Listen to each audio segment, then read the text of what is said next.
안녕하세요. 토크하이텍 고성 PD입니다. 사무 업무 자동화를 위한 RPA, 로봇 프로세스 오토메이션은 이제는 많은 기업에서 사용되고 있습니다. 최근 들어 기업들은 정형화된 프로세스를 자동화하는 RPA를 맞춤형의 온디맨드 자동화로 고도화시키고 싶어 합니다. 이때 자연어를 사용하여 디바이스나 앱에서 인간과 대화할 수 있는 기술인 대화형 AI는 어떤 역할을 하게 되는 것일까요? 여러분 위키 아시죠? 이 유튜브는 마치 비디오 위키처럼 중간중간마다 영상 우측 상단에 추가 정보를 볼 수 있는 링크가 나옵니다. 클릭하시면 최신 관심 정보를 볼 수 있습니다.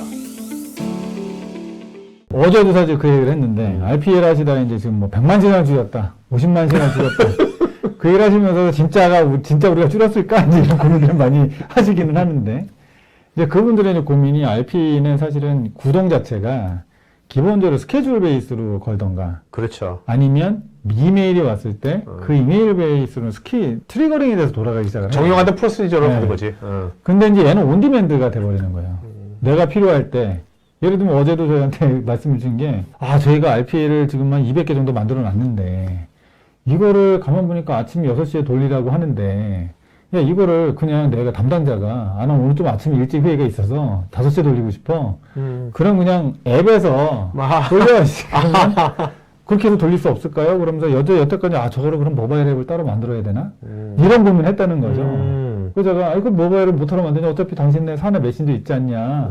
메신저 뒤에다 이런 대화형 AI를 그냥 붙여요. 그리고 대화형 AI 뒤에 RPA로 연동을 하세요. 그럼 얘한테 야 지금 나 리포트 하나 좀 뽑아줘. 그럼 얘가 지금 A라는 로봇을 통해서 리포트를 뽑고 싶구나. 그 대화가 이제 시나리오가 저희가 디파인이 돼 있을 테니까 그걸 가지고 이제 RPA에다가 얘기를 해놓으면 RPA가 쭉 돌려서 얘한테 다시 던져주면 네네네. 얘가 지금 대화가 다 끝났어요. 그렇게 해가지고 얘한테 알려주고. 대화형 AI 엔진이 RPA 매니저가 되는 거네요. 그렇죠. 이제 코디네이터. 이제 비서실장 역할을 하는 거예요. 일단 뭐 기업의 비서실장이 회장님이 말씀을 하시면 사장님이 말씀하시면 이거는 이 업무는 얘한테 주고 이 업무는 얘한테 주고 이건 얘한테 지키면 되는구나 알잖아요. 네. 그것처럼 이제 그런 역할을 얘가 이제 하는 거죠. 그러니까 이 의중을 얘가 알고, 이거는 인사 업무네, 이거는 RPA를 통해서 해야 되는 업무네, 이렇게 해서 이제 하는 거죠. 그래서 실제로 저희가 이제 그 RPA 고도화라고 하는 게 단순 RPA를 좀 더 많이 쓰자라는 그런 컨셉도 있긴 하지만, 고객 관점에서는 RPA가 중요한 것도 있긴 하지만, 회사의 자동화를 정말 얘기해왔던 하이퍼 오토메이션을 구현을 하고 싶은 거죠. 좀 전에 언급된 하이퍼 오토메이션, 초자동화란 단어는 가트너가 2020년 전략기술 트렌드 1위로 선정한 것으로 점점 더 많은 프로세스를 자동화하고 인간을 증강하는 데 첨단 기술, 인공지능, 머신러닝을 활용하는 것이라고 정의한 것입니다. 가트너의 관점에서 넥스트 RPA의 여정은 어떻게 될까요?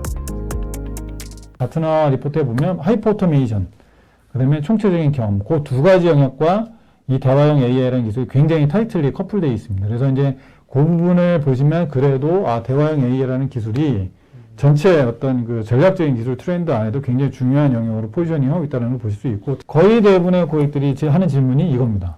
야, 우리가 RPA는 엄청나게 많이 해서 뭐 몇만 시간 줄였고 근데 그 다음에 RPA를 뭐 해야 되지? 우리 이미 자동화할 건 다 했는데 근데 이제 그거 여태까지 하셨다는 거는 뭐냐면 타스크 오토메이션이에요. 프로세스 오토메이션이 아니라 단위의 타스크들만 오토메이션 딱 해본 거예요. 그리고 이것도 사실 스케줄 베이스로 걸어서 한 거고, 그 다음에 어떤 트리거링이 이제 이메일이 보면 하는, 그러니까 되게 어떻게 보면 정형화된 프로세스에서 이제 돌아갔던 그런 일들이고, 그 여기 이벤트 프로세싱이라 밑에 있는데, 지금 최근에 이제 여러 가지 API 인티그레이션 하는 회사들이 이제 올라오고 있습니다. 그리고 아이파스라고 하는 영역인데, 인티그레이티드 플랫폼 애저 서비스라는 회사들이 올라오는데, 저 자동화가 되면서 사실은 사람들이 뭘 하냐면 이제 뒷단에 있는 어플리케이션들 연동을 많이 하려고 하잖아요. 근데 API 없는 어플리케이션이 너무 많은 거예요. 그래서 그런 것들에 이제 사업들이 이제 올라오기 시작을 합니다. 그리고 이제 그 이후에 지금 생각하는 것들이 저 대화형 엔진, 실적으로 대화형 UX라고 표현하는데 챗봇, 그 다음에 스마트 스피커, 그 다음에 버추얼 어시스턴트. 그래서 이런 것들과 RPA들을 이제 인티그레이션 하면서 온디맨드 형태로 사람의 언어를 이해하면서 그 사람들이 필요할 때 업무를 수행해주는 형태로 가고 있고, 단위 타스크가 아니라 이제 프로세스를 엔드투엔드로 전반으로 할 수 있는 자동화로 이제 간다.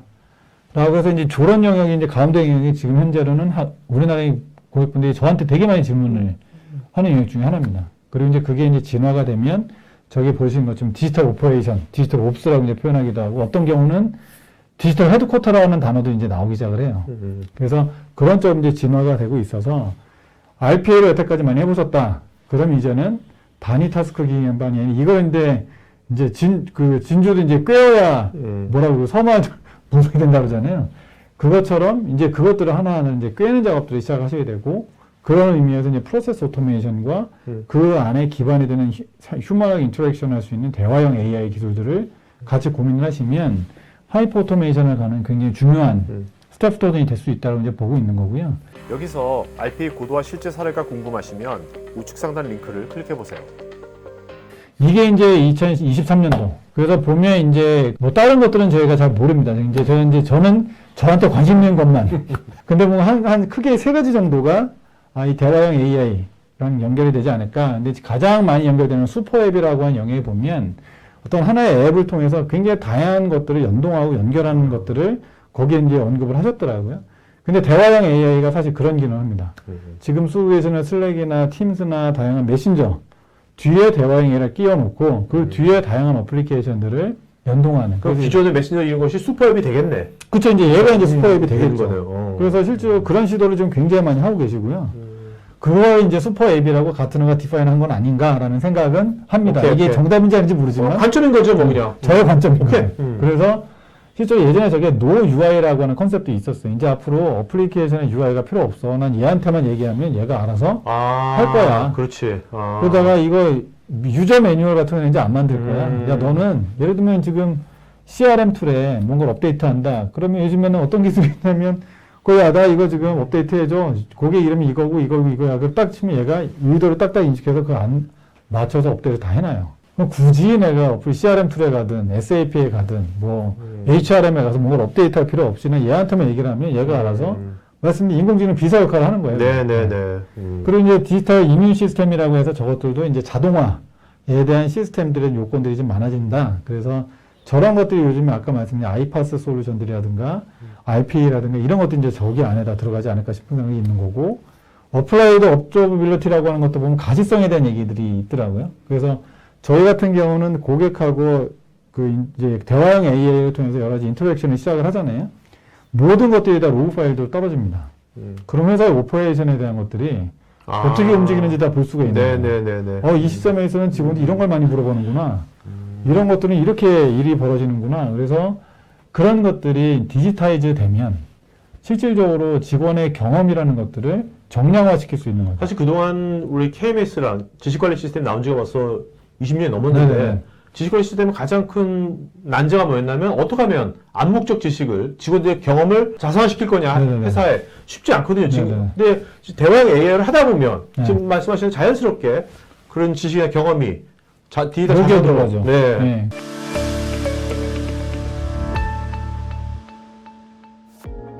가트너는 2022년 기업의 대화형 AI 시장을 분석하는 리포트를 발행하였습니다. 여기서 가트너 매직 쿼드런트 차트를 보면 놀랍게도 코어 AI가 리더의 자리를 차지하고 있는데 이렇게 된 가장 큰 이유는 무엇일까요? 여러분은 코어 AI의 대화형 AI를 5,000개 대화 세션까지 무료로 체험해 보실 수 있습니다. 우측 상단 링크를 클릭해보세요. 대화형의 정의가 뭐냐? 딱 한마디면 자연어로 인간과 대화하는 기술이다. 그거고, 그 다음에 기계학습이나 자연어 처리 엔진들, 아까 말씀드린 것처럼 코어 AI 같은 경우는 3개 엔진, NLU 엔진을 3개를 컴비네이션해서 적은 데이터를 가지고 높은 애큐러시를 낼 수 있는 하나의 엔터프라이즈에 특화된 어떤 그런 기술 영역을 가지고 있습니다. 그리고 맨 밑에 기업의 내외부 시스템이라고 표현을 했는데 아까 말씀드린 게 그겁니다. 기업 내부에 있는 여러 가지 시스템들하고 연결을 해서 인티그레이션 하는 거예요. 그러면 이제 실제로 고객이 일일이 이걸 위해서 뭔가 앱을 따로 만들거나 하실 필요 없고 요 놈을 통해서 고객의 의도를 인지하고 그 의도에 맞는 앱들을 구동하는. 그래서 실제로 이게 이제 대화형 AI 시장이 이게 회사마다 다 다를 거예요, 아직까지는. 근데 이제 보면 2021년도 보면 9조 정도 된다고 하니까 26년도 되면 저희가 25조 형태로 이제 넘어간다고 하니까 거의 성장률이 최근 들어서 한 21% 정도 되는 성장을 보이는 시장이 생각보다 그렇게 많지는 않으니까 대개 보면 예전에 RPA 시장도 보면 30%대, 40%대 왔다 갔다 했는데 이제 두 자릿수 이상의 저렇게 성장 보이는 시장이 이렇게 생각보다 많지는 않았고요. 근데 이제 대화형 AI 시장이 이렇게 클 거라고 보는 거고 주요 플레이어들이 있는데 이거는 물론 코어 AI 중심으로 말씀드린 거긴 하지만 올해 나온 리포트입니다. 가트너에서 처음으로 대화형 엔터프라이즈 컨버세이션 AI 아니 시장을 근데 코어 AI가 뭐 몇십 년 된 회사도 아니고 네. 근데 코어 AI보다 굉장한 회사도 엄청 많은데 여기 보니까 네, 그러니까 여기 보시면 다 있어요. 메디코드한테 가장 리더가 코어 AI로 돼 있네요. 그러니까 이제 이게 이유가 사실은 뭐예요? 이렇게. 그러니까 이제 그 왼쪽에 이제 그걸 이유를 딱 적어놓은 거예요. 그래서 네. 실질적으로 비즈니스 사용자 친화적이라고 표현했는데 네. 그 잠깐 지난번에 말씀드렸지 코아이가 계속 이 솔루션들을 만들어내고 있어요. 뱅크 어시스트, 그 다음에 또 헬스케어 어시스트, 그 다음에 IT 어시스트, HR 어시스트. 그래서 고객 관점으로 보면 얘네들이랑 일을 하면 생각보다 빨리 이 대화형 엔진들을 현업에 써먹을 수 있겠구나. 그래서 이제 비즈니스 친화적이라는 게 이제 굉장히 그 시장에서 많이 얘기가 되는 거고, 나머지 vendor들 보시면 되게 유명한 vendor들 되게 많아요. 저기 보시면 뭐 거기 오라클도 있고 IBM도 있고 그다음에 구글도 있고 아마존도 있고 그렇거든요. 근데 이제 그네들은 굉장히 아까 말씀한 초거대 언어 모델 이런 것도 굉장히 잘하죠. 근데 이제 그분들은 그거 거기서만 할 수 있는 거지. 근데 그거를 할 수 있는 거고. 네. 그리고 이제 그건 저희는 이제 이런 기술 영역들을 기업에. 컨비네이션에서 기업에 굉장히 특화된 영역들을 가다 보니 기업형 대화형 AI 시장에서는 야 우리가 엄청난 게 초거대 우리가 이루다를 기업에서 쓸 수는 없으니까 네, 네. 야 우리는 이런 형태의 솔루션들이 필요하고 기업에 특화된 난리지들을 어떤 계속 쉽게 트레이닝할 수 있는 도메인 난리지를 쉽게 트레이닝할 수 있는 이런 영역이 필요해. 이제 그런 것들이 여기 보시면 엔터프라이즈 시장, 그 다음에 돌사업 분야에서 더 쉽게 운영 가능하다. 운영이 아까 말씀드린 게 운영도 되게 중요한 관점이잖아요. 뭔가 계속 컨텐츠가 바뀔 때 어떻게 하면 쉽게 이거를 러닝시킬 수 있냐. 이제 이런 관점들이 실질적으로 코아이가 탑 리더 네. 포지셔닝 할 수 있는 게 이제 요인이 되고요. 보시면 아시겠지만 여기 굉장히 다양한 플레이들이 있습니다.